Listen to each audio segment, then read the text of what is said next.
Hi friends, welcome back to our channel. ఎలా ఉన్నారు friends? అందరూ బాగున్నారండి? నేనైతే బాగున్నాను ఫ్రెండ్స్. మీరు కూడా బాగుండాలని అయితే కోరుకుంటున్నాను. ఇక్కడ ఏంటి అని చూస్తున్నారా?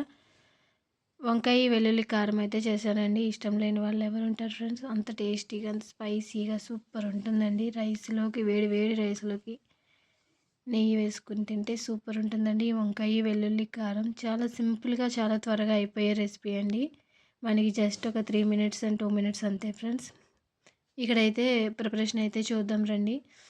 ఇక్కడ నేను ఒక 2 పెద్ద వంకాయలు అయితే తీసుకున్నానండి. తెల్ల వంకాయల్ని తీసుకొని కట్ చేసుకొని నేను పెద్ద సైజులోనే కట్ చేసుకున్నాను.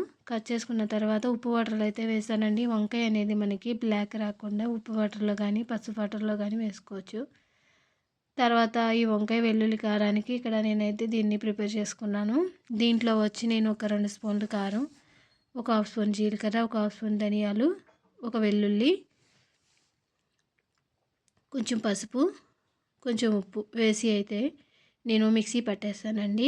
మీరు కాలితే రోల్లో కూడా దంచుకోవచ్చు. నేనైతే ఇక్కడ సింపుల్గా అయిపోతుందని మిక్సీ అయితే పట్టేశానండి. ఇక్కడ చూసారండి, ఇక్కడైతే నేను అన్నీ అయితే ప్రిపేర్ చేసేసుకున్నానండి. ఇప్పుడు దీని ప్రిపరేషన్ అయితే చూద్దాం మనం. దీంట్లో ఒక 4-5 స్పూన్ల దాకా ఆయిల్ వేసి మనం పోపు దినుసులు అయితే వేసుకుందాం. పచ్చిమిర్చి, ఎండుమిర్చి, వెల్లుల్లిపాయి, జీలకర్ర, ఆవాలు వేసుకొని మనం కొంచెం గోల్డ్ కలర్లో వచ్చేదాకా ఫ్రై చేసుకుందామండి. తర్వాత మనం కట్ చేసుకున్న వంకాయలు ఉన్నాయి కదండి, వాటిని కూడా దీంట్లో వేసేసుకుందాం. మనకి వంకాయ అనేది చాలా త్వరగానే వంకాయ అనేది చాలా త్వరగా కుక్ అయిపోతుందండి. మనకి ఇక్కడ నేను సిమ్లీలో పెట్టుకుని అయితే ఫ్రై చేస్తున్నానండి. ఒకసారి మొత్తం ఈ పోపు వంకాయలంతా కలిసేంత వరకు కూడా కలుపుకొని మూత పెట్టేసుకోవాలి. మూత పెట్టేసుకొని ఒక 1 మినిట్ తర్వాత చూసారండి, వంకాయలు అనేది మనకి చాలా బాగా ఫ్రై అయిపోయినాయి.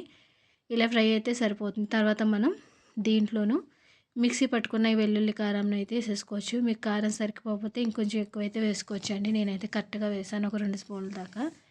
ఇప్పుడు మనం వేసిన వెల్లుల్లి కారం అంతా కూడా ఈ వంకాయ ముక్కలకి కలిసేంత వరకు కూడా ఒక 1 మినిట్ అయితే కలుపుకోవాలండి. ఎందుకంటే మనం వేసిన మసాలా అంతా కూడా ఈ వంకాయ ముక్కలకి బాగా కలిస్తేనే మనకి దీని టేస్ట్ అనేది చాలా బాగుంటుందండి. ఇక్కడ మనం కలుపుకుంటూ ఉండాలి. ఇక్కడ నేనైతే సిమ్లీలో పెట్టుకొని కలుపుకున్నాను. కలిసిన తర్వాత మనం చక్కగా లాస్ట్ ఫైనల్ కొంచెం కొత్తిమీర కూడా యాడ్ చేసేసుకోవడమేనండి.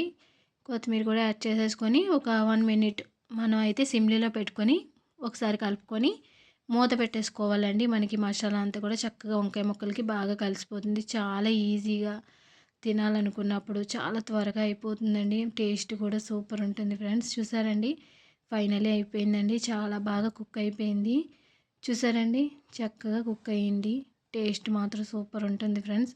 ఈజీ ప్రాసెస్ అండి, చాలా ఈజీగా అయిపోతుంది. ఫైనలీ వంకాయ వెల్లుల్లి కారం చూసారండి, మనం తినాలనుకున్నప్పుడు అప్పటికప్పుడు వేడి వేడి రైస్లోకి ఇలా ప్రిపేర్ చేసుకొని తింటే సూపర్ ఉంటుందండి. చాలా బాగా కుదిరిందండి. అన్నీ కూడా కరెక్ట్గా సరిపోయినాయి ఫ్రెండ్స్. వంకాయ వెల్లుల్లి కారం ఎంతమందికి ఇష్టమో కామెంట్ చేయండి. నేను చేసిన ఈ వంకాయ వెల్లుల్లి కారం అయితే ఎలా ఉందో ఖచ్చితంగా కామెంట్ చేయండి, లైక్ చేయండి, షేర్ చేయండి. Thanks for watching. Bye friends.